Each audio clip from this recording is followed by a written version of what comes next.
রক্তাক্ত অবস্থা। আল্লাহর নবী ডাকিয়ে বলেন, হে আব্দুর রহমান ইবনে আওফ, তুমি তো দুনিয়ার মধ্যে থাকবে না।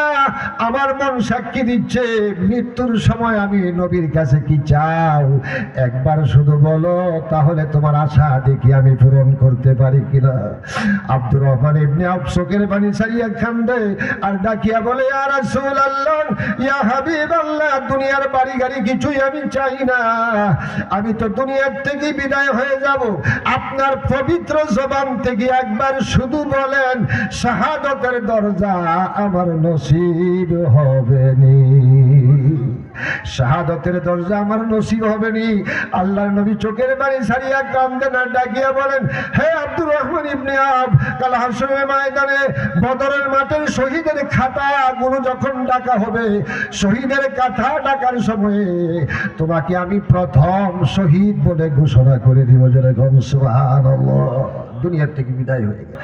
আল্লাহর হাবিব বহুত কষ্ট করেছেন দুনিয়ার মধ্যে যুদ্ধ করার, কিন্তু কোনো প্ল্যান আল্লাহর নবীর ভিতরে ছিল না, মনের ভিতরেও ছিল না যে আমি যুদ্ধ করিয়া ইসলাম জয়ী করব না, এই ধরনের কোনো কিছু ছিল না। কিন্তু বাধ্য হয়ে গেছে কাফেরদের অত্যাচারে।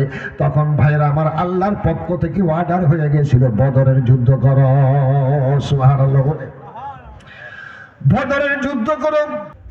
তখনই দেখা যায় আল্লাহর হাবিব প্রস্তুতি নিতেছেন।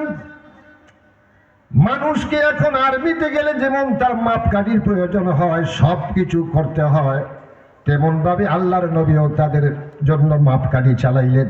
সুবহানাল্লাহ বলে। তাও যুদ্ধটা হয়েছে রমজান মাসের বাইরে আমার 17 তারিখে। জোরে গো সুবহানাল্লাহ। রমজান মাসের 17 তারিখে যুদ্ধ শুরু হয়, বদরের যুদ্ধ। তখন যখন সারিবদ্ধ আকারে আল্লাহর নবী মাপকাঠি নিচ্ছেন, সাহাবায়ে কেরাম কাতার করে যখন যুদ্ধের জন্য দাঁড়াইছেন, এমনি অবস্থায় দুইটা বাচ্চা, একটার বাচ্চার নাম হলো ভাইয়ের আমার মাজ, আরেকটা বাচ্চার নাম হলো মুয়াজ্জিদ। একজনের বয়স হলো আপনার 10 বছর, 9 বছর, মতান্তরে 12 বছরের দুইটা ছেলে, কিন্তু এক মায়ের করেন নাকি সেটা কিন্তু মতলক্ষ রয়েছে। ভাইরা আমার, মা ডাকিয়া বলেন, বাবা, সাহাবায়ে কেরামের যুদ্ধের মাপকাঠি হইতেছে, বদরের যুদ্ধ করবে, তোমাদেরকেও শহীদের জন্য আমি তোমাদেরকেও অর্ডার দিয়ে দিলাম, যাও তোমরাও যুদ্ধে গিয়া শরীক হয়ে যাও। দুইটা বাচ্চা আনন্দের সাথে যখন যায়, মায় ডাকিয়া বলে, তোমরা যদি শহীদ হয়ে যাও তা কাল হাশরের ময়দানে আমি শহীদের মা বলিয়া উঠতে পারবো। সুবহানাল্লাহ। এমনি অবস্থায় দুইটা ছেলে যখন কাতার বন্দী হয়ে যখন কাতারে দাঁড়াইল, আল্লাহর নবী কয়, তোমরা কাতার ছেড়ে দাও, তোমরা মাপ কাটিতে লাগবে না, তাদের মাথায় তোমাদের মাথায় মাপ কাটিতে হবে না। ছেলেরা চোখের পানি ছেড়ে কান্দে আর ডেকে বলে, ইয়া রাসূলুল্লাহ, ইয়া হাবিবাল্লাহ, মায়ের কাছ থেকে শেষ বিদায় নিয়ে আসছি যুদ্ধ করার জন্য, আর আপনি আমাদেরকে যুদ্ধ করার জন্য দিবেন না। আমার মায়াও জানে, আমরাও জানি, এই বেঈমান আবু জাহেল আপনাকে বহুত কষ্ট দিয়েছে। কাবা ঘরের ভিতরে যখন নামাজের সেজদা করেন, আপনার গলার মধ্যে গামছা দিয়া যখন ফাঁসি রোধ করে ফেলে, এমনি অবস্থায় কত ধরনের নির্যাতন আবু জাহেল করেছে। একমাত্র আবু জাহেলকে দেখার জন্য আমরা দুই ভাই মনটা বড় চায়, একটু দয়া করে মেহেরবানি করে মাপ কাটিতে আমাদের লন। যখন আল্লাহর নবী কোনোভাবেই নয় না, তখনই আল্লাহর নবীর কাছে কাকতি মিনতি করিয়া ডেকিয়া বলেন, ইয়া রাসূলুল্লাহ, জানিয়া রাখেন বড় মানুষের মতোই আমরা যুদ্ধ করবো। সুবহানাল্লাহ বলেন। বড়রা যেভাবে যুদ্ধ করে আমরাও সেভাবে অবশ্যই যুদ্ধ করব, আমরা জীবন দিতে এসেছি। আল্লাহর নবী অর্ডার দিলেন। অর্ডার যখন দিলেন, তখন ছেলেরা পায়ের মোড়া উপরে রাইখা শুধু আঙ্গুলে বর করিয়া কাতারের মধ্যে দাঁড়াইছে। সুবহানাল্লাহ বলেন। আল্লাহর নবী ডাকিয়া বলেন, তোমরা এমন অবস্থায় কেন দাঁড়াইলে? বলে, ইয়া রাসূলুল্লাহ, মাথাতে মাপ কাটিতে হয় না অন্য সাহাবীদের সাথে, এই জন্য আপনারা আমাদেরকে বারবার কাতার থেকে বের করে দিচ্ছেন, এই জন্য পায়ের মোড়া উঁচু করিয়া দাঁড়াইছি যাতে আপনি রাজি হয়ে যান। সুবহানাল্লাহ। আপনি যাতে রাজি হয়ে যান, এই জন্য আমরা পায়ের মোড়া উঁচু করিয়া দাঁড়াইছি ইয়া রাসূলুল্লাহ। তখন আল্লাহর রাসূল তিনি মনে মনে ভাবলেন, এত তোমাদের আবেগ কেন, এত তোমাদের মহব্বত, তোমাদের জীবন দেওয়ার জন্য তোমরা এত প্রস্তুত কেন? আচ্ছা যাও, তোমাদেরকে আমি বিনা দ্বিধায় বদরের যুদ্ধ করার জন্য আমি পারমিশন দিয়ে দিলাম। সুবহানাল্লাহ বলেন। বদরের যুদ্ধ করার জন্য এখন তো ভাইরা আমার, আল্লাহর রাসূল যেমন বদরের যুদ্ধ করেছেন রমজান মাসে, গাজওয়ায়ে হিন্দ আসতেছে আমাদের সামনে।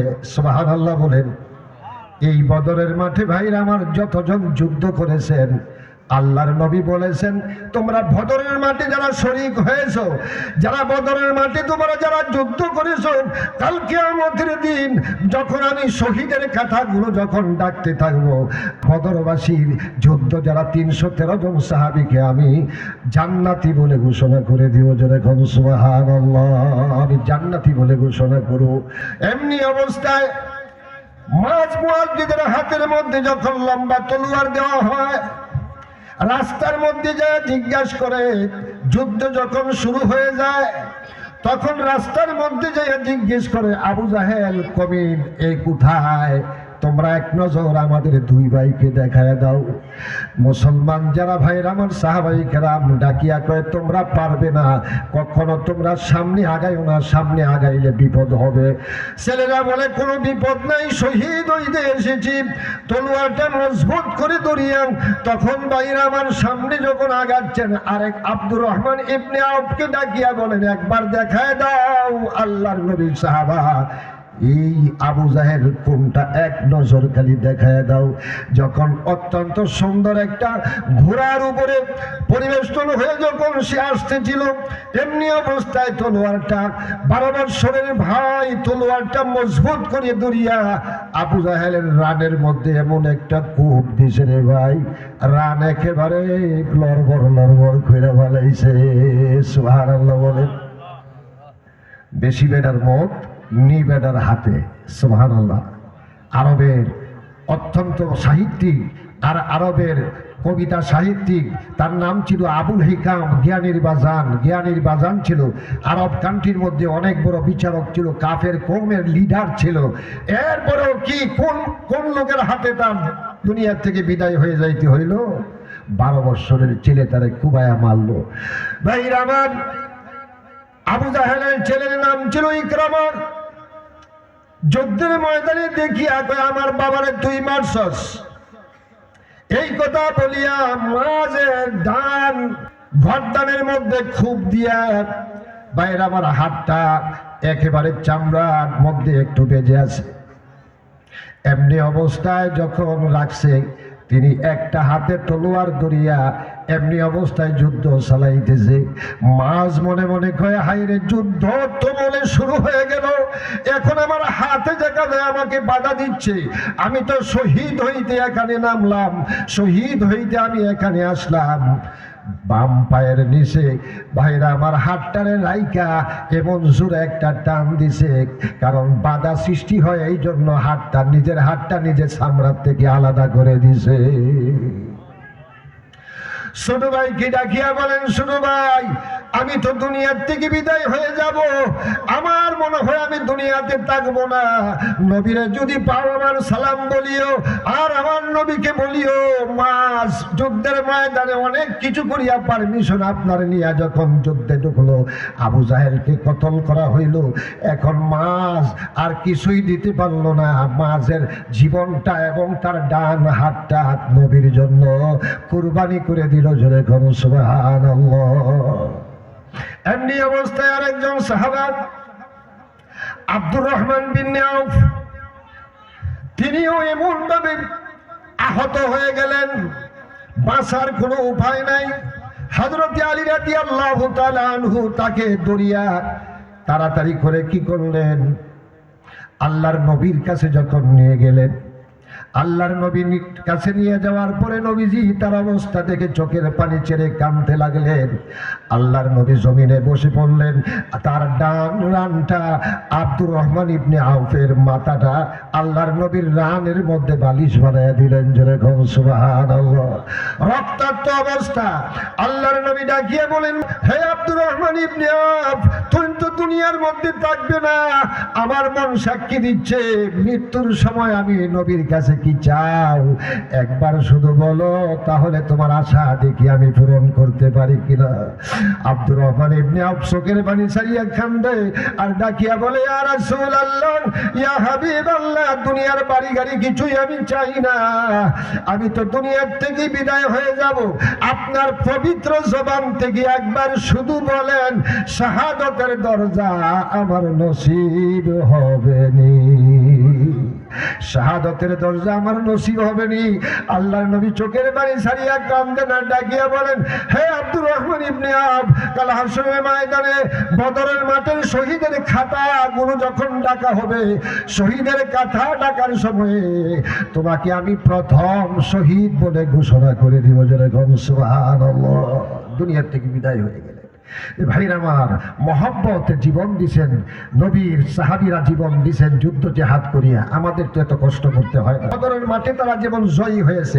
জয়ী হয়েছে কিভাবে? আল্লাহ কোরআনের মধ্যে বলছেন, ইস্তাস্তাগিসুনা রাব্বাকুম ফাস্তাজাবা লাকুম আন্নী মুমিদ্দুকুম বিআলফিম মিনাল মালাইকাতি মুরদিফিন। জোরে কোন সুবহানাল্লাহ। বদরের মাঠের যুদ্ধ যেদিন শুরু হয়ে গেছিল, এই রমজান মাসের 17 তারিখে, তখন আল্লাহর নবী এমন বেফানা হয়ে গেলেন, এমন অবস্থা তিনি হয়ে গেলেন, সাহাবাই কেরাম কেউ দেখতেছেন না। কারণ অল্প সাহাবাই কেরাম 313 জন, আর হাজার হাজার হলো কি 1000 হলো কাফেরদের সংখ্যা হলো 1000। 313 জন ভাইরা আমার, 1000-এর সাথে ভাইরা আমার করা, যুদ্ধ জেহাদ করা তো খুব কঠিন ব্যাপার। তখন এই আল্লাহ রাব্বুল আলামিন তখন কি এই আয়াত বললেন, ইস্তাস্তাগিসুনা রাব্বাকুম ফাস্তাজাবা লাকুম। আপনি যখন বিপন্ন অবস্থায় আমি আল্লাহর কাছে মদদ কামনা করেছিলেন, বিআলফিম মিনাল মালাইকাতি মুরদিফিন, 1000 ফেরেশতা দিয়া তখন আমি সাহায্য করেছিলাম। কয় হাজার ফেরেশতা? 1000 ফেরেশতা দিয়া আমি বদরের মাঠে আপনাকে সাহায্য করেছিলাম।